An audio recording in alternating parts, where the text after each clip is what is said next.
memang dalam hal ini setelah apa yang kami sampaikan ini jelas dan saudari WW menginginkannya, saya kira monggo-monggo saja saya terbuka, karena untung sudah diraih ya. Kalau memang katakan untung, rugi sudah ditanggung, diwinong, tentunya semua itu cuma mengejar gaya dan ambisi. Kalau memang perbuatan buruk bejatnya seperti itu bisa dilakukan terus-menerus, maka besar kemungkinan dan makin besar lagi masalah akan saya hadapi dan melanda saudara WW di kemudian hari, bahkan bisa jadi dia dibunuh orang atau dihabisi orang di tengah jalan, dan nanti jelas pelakunya bukan saya dan pemikirnya bukan saya. Sebab saya juga sudah menyerahkan ibarat semua perkara kepada BPPM dan orang tuanya atas kenakalan anak-anaknya tersebut. Bahwa kalau memang Bapak masih sanksi dan tidak percaya dengan pernyataan saya, silakan Bapak hubungi Bapak Agung atau Kasat Reskrim Polres Pati, Bapak Kasturi, Ajun Kompol di Polda Jawa Tengah, Bapak Alek Rewos, Bapak AKP Jam, Juri Bapak Kompol Rosyid, dan Bapak Penyidik di Reskrim Polres Pati, Polda Jawa Tengah. Juga tanya pada pengacara keluarga saya, Bapak Mubashirin, Bapak Sulistiono, Bapak Tukino, dan analis kebijakan kriminal di Polda Jawa Tengah. Di 4 Reskrim Polda Jawa Tengah, bagaimana perkembangan kelakuan saudara Bu IWW, sebab yang akan terseret kasus tentunya adalah bapak-bapak kepala sekolah, kepala dinas yang bisa juga lurah di Tambak Romo beserta keluarganya yang menumpangi perkara ini. Ini adalah masalah sindikat mafia, masalah lonte besar-besaran Pak. Ada gremonya di belakang IWW itu Suroso CS, ada bandarnya, ada sindikatnya. Saya kira saya sudah menyerahkan perkara ini kepada lintas intelijen, dan saya hanya tinggal tunggu perkembangan kasus yang dirancang IWW itu saja. Yang sebenarnya saya tinggal pencet tombol saja bisa saya seret semua. Tetapi karena ini etika, ini kehidupan, saya milih diam dan tidak mengatakan apa-apa selama ini. Bahwa indikasi kejahatan yang selama ini sudah dilakukan oleh WW terkait penipuan, penggelapan seperti yang sudah saya jelaskan, sudah sangat parah dan berkali-kali. Kejadiannya di Solo, di Wonosobo, di Paraan, Temanggung, Magelang, dan di mana-mana. Ini ada modus pencurian, penggelapan, penipuan, pemerasan yang dilakukan oleh IWW kepada saya dan kepada saudara-saudara saya. Mungkin Bapak atau siapapun tidak ada yang percaya karena penipuannya sangat halus, penipuannya sangat tulus ya, dengan halus budi bahasa, dengan tutur kata sedemikian rupa. Tetapi tentunya dengan waktu kita lihat di kemudian hari, tak terkecuali Bapak dan Ibu yang mungkin sempat tertipu dengannya. Jadi saya kira tidak heran adanya modus skandal seks perselingkuhan yang dilakukan saudara IWW ini dilakukan sejak dari Magelang, yang direncanakan sejak sebelum 2011 dengan menghalalkan segala cara, bahkan tidak segan-segan meracun ya, berupaya untuk membunuh hanya demi untuk mendapatkan uang dan mendapatkan kehormatan. Kita lihat nanti korban-korban berikutnya setelah Pak Dahlan Iskanto. Kalau tidak waspada dan hati-hati, saya kira tinggal melihat waktu saja kita semua akan ditipu oleh sebuah drama, ya, sebuah rekayasa kelakuan saudara IWW. Jadi saya kira penculikan dan aksi membawa lari saudari Indah itu adalah suatu drama yang kolosal, yang banyak pelibatannya, bahkan dari dalam keluarga, dan ada perangkat desa di Karangkonang, Subi CS, yang juga diduga terlibat dalam hal ini. Yang seharusnya bapak-bapak berterima kasih kepada saya dan peringatkan hal seperti ini, sebab saya orang yang paling tahu apa yang dilakukan IWW, melakukan apa dan melakukan modus bagaimana, terutama kawin liar, gonta-ganti pasangan untuk mendapatkan sesuatu, menguras uang lalu lempar kasus dan mempermainkan lawan bermainnya. Saya juga bukan kok ganduli atas gugat cerai ini, tidak.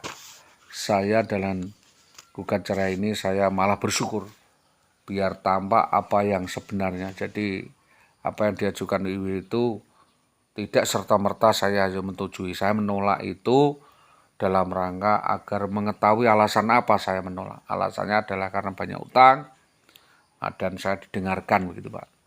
Jadi tapi kita mari buka dulu latar belakang perkaranya, kita duduk, kita buktikan dulu masalah unsur-unsur kriminalnya di kejaksaan, di pengadilan, sebab tanpa penjelasan dan mediasi yang normatif di pengadilan dan tata usaha saya kira tidak gegabah orang melangkah. Saya akan menyampaikan, menuntut siapapun yang ikut menyetujui gugat cerai dan mempertanyakan tanpa melihat latar belakangnya kalau memang Bu Indah ini maling atau rampok, mencuri, memutargulingkan aset orang lain, melakukan TPPU di bank. Tentunya kepolisianlah yang nanti akan menyelidiki. Jadi harus jelas ujung pangkal permasalahannya, karena kata dia mengatakan saya ini gila, padahal dibuat gila yang bersama-sama kita sudah terangkan kepada Bapak Polisi ya, apa yang selama ini saya lakukan dan apa yang selama ini saya tanggung, sebab memang dengan acara gugat cerai itu apa yang saya lakukan itu merobohkan suatu teori konspirasi yang dilindungi oleh para pihak, dan akan ada beberapa guru atau PNS yang harus mempertanggungjawabkan segala kejahatan yang turut serta, dan banyak sekali saksi korban yang turut serta di dalam membantu kejahatan yang dilakukan IPB. Apa yang tidak penting harus dibuang jauh-jauh, apa yang penting harus kita simpan, tidak boleh, tapi lebih baik bagi saya untuk kehilangan sesuatu yang tidak berharga dalam hal ini, berhubung itu salah dan memang orang tidak benar harus diberi pembatas, atau orang yang elek harus dihindari. Jadi kumpul orang yang baik-baik saja dan produktif. Jadi orang itu wis pengen dadi ngono ya wis ben ngono, Pak. Ben sak karepe dhewe. Jadi wong iku wis diniati, sudah diniati seperti itu, maka saya tidak bisa menahan. Dan yang saya tahu hanya Ibu Indah itu dulu saya kira orang baik-baik, ternyata seperti itu, yang tidak pernah kita menduga, yang tidak mau bertanggung jawab terhadap perbuatannya dan lain sebagainya, melakukan kesalahan yang selalu modus yang dilakukan seperti itu. Jadi saya sudah korbankan segala-galanya, baik keringat, darah, dan air mata, uang, kekuasaan, aset, dan semua yang dipakai dikuras, dan setelah dapat uang dia melarikan diri dengan rekayasa dan merancang sebuah kriminalitas. Semua juga sudah saya sampaikan secara jelas di Polres Pati, dan Polres tahu modus dari yang bersangkutan, dan jelas-jelas saya sudah mengeluarkan duit yang sangat banyak untuk menghadapi fitnah tersebut. Demikian apa yang dapat kami sampaikan. Tentunya ada harapan yang tersembunyi dari kronologi apa yang kami sampaikan, bahwa semua sebab tahu kronologisnya, semua saya kira tahu jaringannya. Bapak Polisi lebih tahu ya arah daripada pembicaraan saya. Dan sekarang ini kita lihat yang nanti terjebak dalam masalah pepesan kosong ini siapa. Jadi kita akan melihat semua tahu bahwa ada 50-50, bahwa yang bawa lari itu siapa selain Bambang Permati. Dan teknik pukat harimau saya sangat jelas tidak mau kepancing, saya tidak mau terlibat di dalam masalah yang semakin hari semakin rumit. Yang jelas semua tuntutan dan keputusan tindakan ada kepada Bapak Gubernur Jawa Tengah nanti. Satu adalah Saudari WW harus melunasi utang-utang yang ditanggung. 2, mengembalikan surat berharga yang dicuri. 3, menuntut rehabilitasi nama baik saya. Yang 4 adalah mencabut berkas laporan. Yang kelima adalah klarifikasi Kapolda Jawa Tengah. Yang 6 adalah karena yang bersangkutan terlibat banyak masalah rekayasa, terlalu banyak orang yang terlihat dalam modus tersebut. Tentunya Bapak Kepala Sekolah boleh memberikan alasan tertentu. Jadi Bapak Kepala Sekolah SD boleh melakukan mediasi dengan syarat menghadirkan 2 pihak yang harus dihadirkan di kepolisian resort, karena memang kasus Ibu Indah ini masalah pelik dan sudah saya masukkan ke Polres Pati, dan saya benar-benar paling tahu maksud saya, mengapa saya bekerja sama dan untuk apa kita bekerja sama, karena saya bertindak tidak sepihak dan kena masalah yang tidak sepihak. Jadi demi keamanan dan kenyamanan bersama, sebaiknya Saudara Dahlan Iskanto berhati-hati menghadapi masalah ini, karena masalah ini sudah berlarut-larut, berkelindan, dan tidak ada ujung pangkalnya, karena memang terlalu banyak yang terlibat dan terlalu banyak yang berkepentingan.